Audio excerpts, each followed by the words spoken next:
All right, Shalom, Akim, Shalom. Yeah, Bashima Shai Barakatham.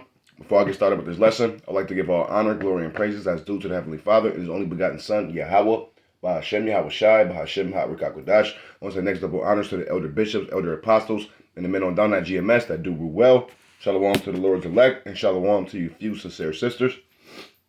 Okay, quick message, quick land back lesson. Okay, like a little mini recap from camp last week, last Saturday. We was talking about the curses. We was talking about the just a little clip that I posted up earlier from camp. How our people talking about the curses and the generational curses and how we gotta break them and everything to that nature. I just wanted to kind of like do a quick curse review. We have a long list of curses the Lord put on us because we, obviously we went off and we pissed the Heavenly Father off. Okay, so He put a bunch of curses on us. Okay, and the only way to combat these curses is obviously come back to the Heavenly Father, okay, and start keeping his commandments to the best of your abilities, and the only way we can like start combating them on top of that is to know what they are, okay. So this is how we identify who we are, okay. Now, because the Lord said He will put these curses on us for a sign and a wonder, okay. So this is how we be able to identify who we are, and this is how we know that we are the true biblical Hebrew Israelites, okay? Because nobody else on the face of the planet is suffering from these curses. Now, let's just do a quick curse review, okay? A quick overview. Let's just go ahead and start off in the book of Deuteronomy, okay? Because yeah, a lot of the curses starts in Deuteronomy, but pretty much the volume of all the scriptures, there's curses just all throughout the scriptures, okay? Not just in Deuteronomy. Now, this is the book of Deuteronomy 28 and 43, and it reads, "The stranger that is within thee shall get up above thee very high, and those shall come down very low." Okay, so when it says the stranger, it means these other nations, okay? Every other nations, okay, the Africans, the Arabians, the Chinese, okay, and just other heathenistic nations, they all come, set up shop, build businesses up right in our neighborhoods, and they get above us real high, and we are on a very low estate. So we pissed the Heavenly Father off so bad that He allow our enemies to get up on a higher status pretty much and build businesses up right in front of us and set up shop right in our neighborhoods and do a big right off of our dollar, okay? So yeah, this is our part of the curses. Now, we're not saying that none of our people have businesses, because we do. But on a mass majority of it, okay, this is what's happening, okay? So this is part of the curses. Let's grab some more, okay? Now, we know ultimately the biggest enemy, the biggest stranger, obviously, is Esau Edom, okay? He's going to be getting his ass kicked the worst when we get back in rulership, okay? So let's grab this, okay? What do I want now? Let's grab some more Deuteronomy, obviously. Okay, just a quick overview. And Lord's will, this be edifying and exhortating to the hopeful elect, okay? Or just somebody who stumbled across my videos out there. Now, this is the book of Deuteronomy 28 and 48, and it reads, "Therefore shalt thou serve thy enemies, which the Lord shall send against thee, in hunger and in thirst and in nakedness and in want of all things. And he shall put a yoke of iron upon thy neck until he have destroyed thee." Now, the yoke upon thy neck is obviously the ancient captivity where our ancestors was under hardcore captivity, hardcore bondage, hardcore slavery, okay? But we are, even though we're not in yokes of iron anymore or chains anymore, okay, we are still very much still in the land of our captivities, because we still have to go to our enemies for the want of all things. If we want clothes, we got to go buy it from them. If we want food, we got to go buy it from their grocery stores. If we want just anything, we have to go get it from them, from our enemies, okay? We have to get it from their stores, their businesses, and we have to go to them pretty much for everything. Everything we want to do, okay, if we want to open up a business, we have to go get, we have to get it approved through Esau Edom. We have to pay taxes back to him.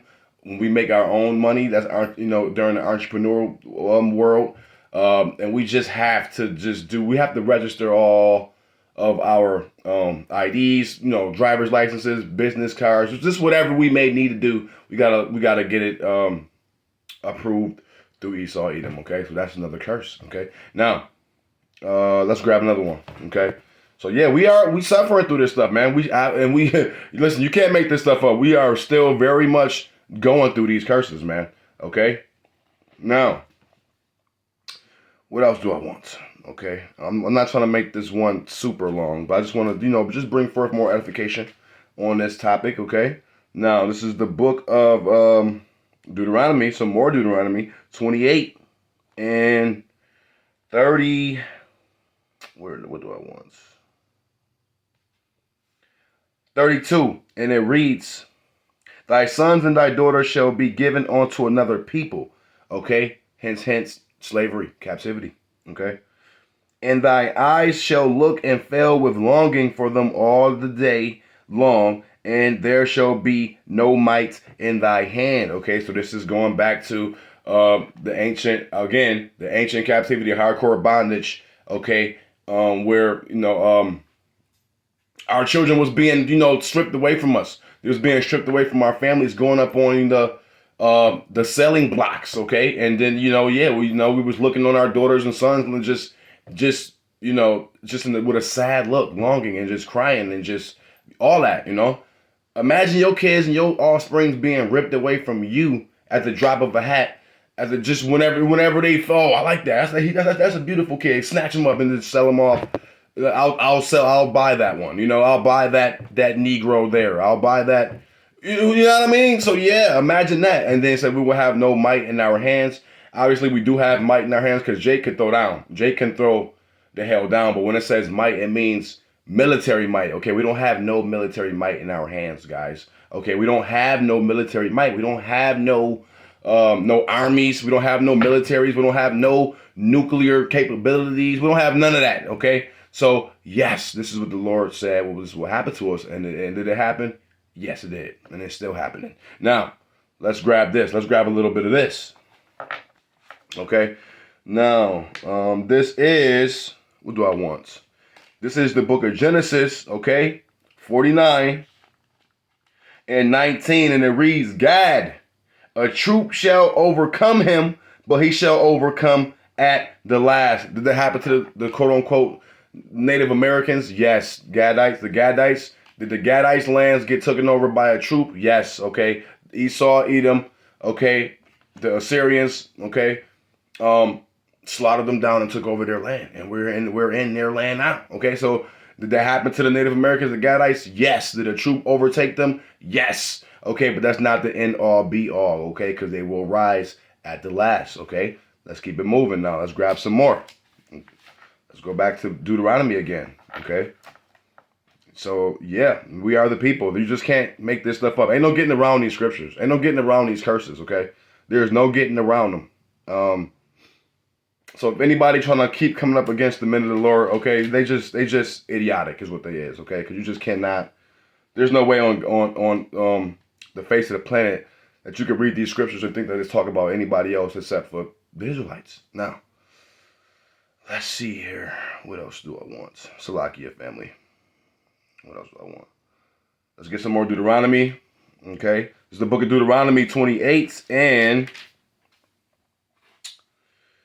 37. And the reason, "Thou shalt become an astonishment, a proverb and a byword among all nations where the Lord shall lead thee." Yeah, a proverb and a byword, which is why we get called, Afro-American, African-American, Negroes, niggas, spics, savages, just wetback, just all kind of names that they give us, that these people give us, all these proverbs and bywords, okay? This is the part of the curses, okay? We get called the N-word all day, every day, still to this very day, okay? Babylon the Great, America, United States of America is the most racist place on the face of the planet, okay? You just can't make this stuff up, okay? Now, let's go ahead and grab a few more. I only got a couple more. I'm going to shut this thing down. This is just a quick overview, a quick review of the curses, okay? Just to bring forth more edification, obviously. Let's see, because we still suffering. We still going through. We still going through this stuff, okay? And this stuff is going to still be going on, okay? Until the Lord relinquish them up off of us and get us out of this place, okay? That's the only way we're gonna get these curses relinquished up off of us, and the Lord will start flipping these curses onto the other nations as we are starting to slowly but surely see that transpire, and that's a beautiful thing. Now, because we've been suffering through them just long enough at this point. Now, there's the book of Haggai 1 and 6, and it reads, "Ye have sown much and bring in little. Ye eat, but ye have not enough. Ye drink, but ye are not filled with drink. Ye clothe you, but there is none warm. And he that earneth wages to put it into a bag of holes. There you go, guys. So we bust our asses day in, day out, can barely make ends meet. We save a little something, and every time we turn around, it's just a new bill. It's a new this, a new that. They always sending you bills in the mail left and right. Either your baby mom snatching you up, taking you to child support, or she hitting you up for your money. She taking all your money for whatever the case may be, and just all this stuff, man. So we save a little something. You think you got a little something, and guess what? You're putting it right into a bag of holes, because before you know it, something gonna pop up, and then that's gone. Okay, so this is just more curses, man. This is not our right. This is why the book of Micah 2:10 says, "Rise ye and depart," because this is not your rest. Okay, period. Now, this is one of the most. Let's grab this. You know what? Since we here, I just brought it up. I just paraphrased it, and I didn't have this one queued up. But since I paraphrased it, since I brought it up, let me just go ahead and grab it. I'm right here. Might as well just go ahead and grab it. This is the book of Micah 2:10, and it reads, "Arise ye and depart, for this is not your rest, because it is polluted. It shall destroy you, even with the sore destruction." Okay, so this place is polluted. There's so much blood of our ancestors on this land, in the trees, on the trees, in the grass, on the grounds. Is so much blood of our people in this land. Okay, this is not our rest, guys. Okay, so don't get too comfortable, because you'll never be comfortable. This is not, the Lord don't have us here to be getting comfortable. Okay, doing it BIG. Okay, this is not why we're here. This is not why we're here. Okay, period. Now, if you got a little something, I don't want to write this off. If you do have a little something, then all praise to Yahweh Shema Shai. Call him Yahweh Shema Shai. I'm not saying be stagnant in your life, but I'm just saying this is not our rest. Now, let's go ahead and grab this and shut this thing down, family. Because this ain't meant to be nothing too long. Again, this is just a quick hit. What do I want? I want a little bit of Jeremiah, and I'm going to go ahead and close out, okay? Now, this is one of the biggest, this was one of the biggest and most hurtful curses the Lord did on us, besides the hardcore bondage.